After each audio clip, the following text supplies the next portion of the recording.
Olá, pessoal! Bem-vindos ao Direito Cast. Antes de a gente mergulhar no tema de hoje, já sabe, né? Deixa aquele like e compartilha este conteúdo nas suas redes sociais que ajuda demais. Hoje, a gente vai desvendar uma das maiores, se não a maior inovação do Código de Processo Civil de 2015, o sistema de precedentes judiciais. Pensa numa mudança estrutural gigantesca, que foi toda pensada para trazer mais isonomia e, principalmente, mais segurança jurídica aqui para o Brasil. Para a gente entender de verdade o tamanho dessa mudança, a gente precisa voltar um pouquinho no tempo, olhar como era o cenário antes. Imagina só essa situação. Duas pessoas, em cidades diferentes, entram com um processo idêntico, com base na mesmíssima lei, nos mesmos fatos, e aí no final, uma ganha e a outra perde. Era uma loucura, um cenário de total imprevisibilidade. Essa falta de previsibilidade é o que a gente chama no direito de insegurança jurídica. Para o cidadão comum, era praticamente impossível saber qual era o seu direito de fato. E para as empresas, um pesadelo na hora de planejar qualquer coisa. O Código de 2015 chegou com essa missão, botar ordem na casa, buscando criar um sistema bem mais estável e principalmente coerente. E para entender isso direitinho, a gente vai passar por 5 pontos-chave. Primeiro, qual o objetivo por trás de tudo isso? Depois, o que exatamente é um precedente e quais deles são obrigatórios. Na sequência, vamos ver como isso afeta os processos no dia a dia. E, por fim, como que o direito consegue evoluir dentro desse novo modelo. Vamos nessa? Ok, vamos começar a aprofundar. O primeiro ponto é pegar o espírito da lei. Sabe, o que o legislador queria quando criou esse sistema? A resposta está toda na busca por coerência.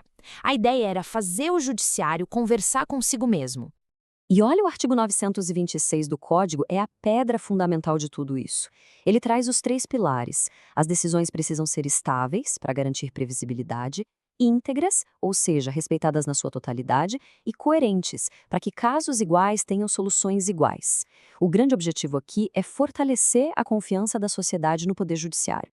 Essa busca por coerência fica muito clara com a analogia do romance em cadeia do filósofo Ronald Dworkin.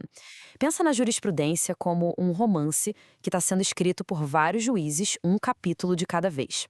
Cada juiz, ao decidir um caso, precisa ler os capítulos anteriores e escrever o seu de um jeito que a história continue fazendo sentido. Não dá para simplesmente ignorar o que viu antes e começar uma história nova do nada. Certo.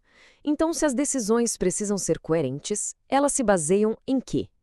É aí que entra o conceito de precedente. Vamos entender exatamente o que essa palavra significa dentro do nosso sistema.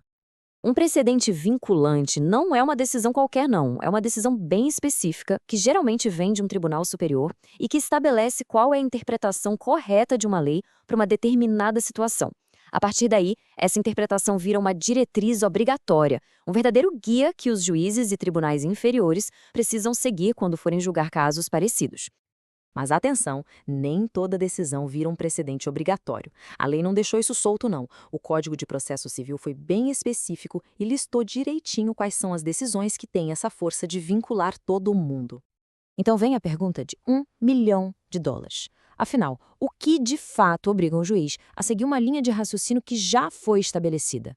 A resposta para isso está no famoso artigo 927 do CPC. E essa lista do artigo 927 é o coração do sistema. Algumas coisas a gente já conhecia, como as decisões do STF em controle de constitucionalidade e as súmulas vinculantes. Mas a grande novidade, o que realmente virou a chave, foi dar força obrigatória para os julgamentos de casos repetitivos, sabe, os IRDRs e os recursos especiais e extraordinários repetitivos, e também para as súmulas comuns do STF e do STJ. Isso sim mudou o jogo. Olha, uma pausa rápida. Se essa explicação está te ajudando, aproveita para compartilhar com seus amigos ou nas suas redes sociais. Isso ajuda muito a gente a fortalecer e a desenvolver ainda mais o nosso canal. Ok, já entendemos a teoria. Mas e na prática? Como é que isso afeta o andamento de um processo no dia a dia? O sistema de precedentes cria mecanismos que podem deixar a justiça bem mais ágil e, claro, previsível. Na prática, a gente vê 2 efeitos muito poderosos. De um lado, a tutela de evidência. Se o seu pedido está todo baseado num precedente vinculante, o juiz pode conceder seu direito de forma antecipada, mesmo sem você provar que tem urgência. Do outro lado, a gente tem a improcedência liminar do pedido.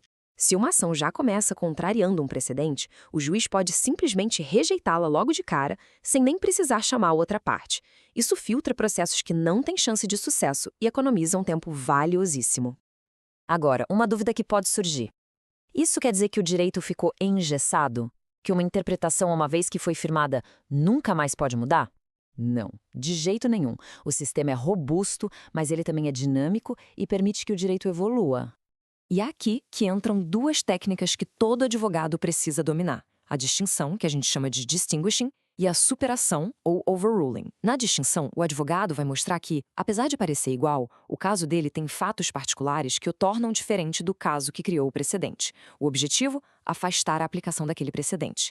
Já na superação, o argumento é mais ousado. A ideia é defender que aquele precedente ficou velho, que a sociedade mudou e que o tribunal precisa rever sua posição e criar um novo entendimento. O mais importante, como exige o artigo 489, é que essa argumentação seja muito, mas muito bem fundamentada. Então, para resumir, a grande sacada do sistema de precedentes é justamente criar um equilíbrio.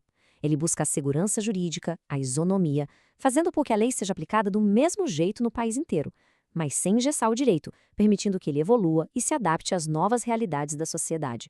O resultado que a gente espera é um sistema de justiça mais previsível, mais coerente e, no fim das contas, muito mais justo. E fica aqui uma reflexão para a gente. Será que esse sistema que ainda está amadurecendo é a solução final para os desafios da justiça brasileira? Ou será que ele é, na verdade, o ponto de partida para uma forma completamente nova de pensar e aplicar o direito aqui no nosso país? Uma jornada que talvez esteja apenas começando. Muito obrigado por ter acompanhado a gente até aqui. Siga o Direito Cast no Spotify para não perder nenhuma das nossas próximas análises, viu? E claro, não se esqueça, deixar o seu like é muito, muito importante para nós. E para mais conteúdos como este, acesse o Direito Cast no YouTube ou no TikTok. Até a próxima!